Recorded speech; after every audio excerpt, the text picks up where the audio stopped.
1971 সালে আমরা স্বাধীনতা পেলাম। 1971 সালে স্বাধীনতা পাওয়ার পর আমাদের এই দেশে যে সরকার ক্ষমতা আসছে, ওই সরকার থেকেও আমরা কিন্তু আর এই শোষণ থেকে মুক্ত হতে পারিনি, আমরা দুর্নীতি থেকে মুক্ত হতে পারিনি, আমরা চাঁদাবাজি থেকে মুক্ত হতে পারিনি, আমরা সন্ত্রাস থেকে মুক্ত হতে পারিনি, আমরা না খাওয়া ক্ষুধার্ত মানুষ, আমরা যে খাবার জন্য আমরা স্বাধীনতা করছি, আমাদের লক্ষ লক্ষ মানুষ প্রাণ দিয়েছে, কিন্তু স্বাধীনতার পরে 1974-75 সালে আমরা এই দেশে ক্ষুধায় মহামারীতে মানুষ মারা গেছে না? তাহলে আমাদের স্বাধীনতা, যে স্বাধীনতা আমরা পেলাম, এই স্বাধীনতার স্বাদ কি আমরা পেয়েছি? আমরা পাইনি। এই স্বাধীনতা আমরা স্বাধীন হওয়ার পরে আজকে 54 বছর গেল।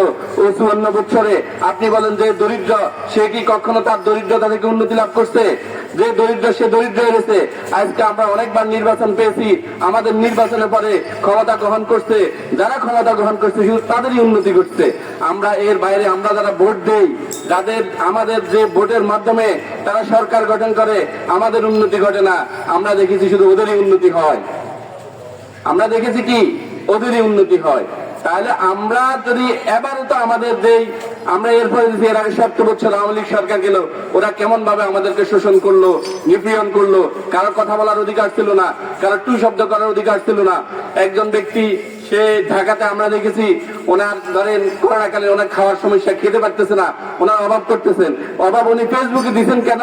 ফেসবুকে দেওয়ার কারণে ওনাকে পুলিশ আসি অ্যারেস্ট করে নিয়ে গেছে। উনি এই কথা কেন বললেন? তাহলে আপনি ক্ষুধার্ত আছেন, এই ক্ষুধার্ত আছেন সেটাও আপনি বলতে পারবেন না। আমরা এমন একটা রাষ্ট্রে বসবাস করি। তাহলে আমাদের এখন এই 2024 সালে আমাদের এই দেশের সন্তানরা, আমাদের যুবকরা, আমাদের বৃদ্ধরা সবাই মিলে আমরা এই শোষণ থেকে মুক্ত হয়েছি, বিদায় করছি।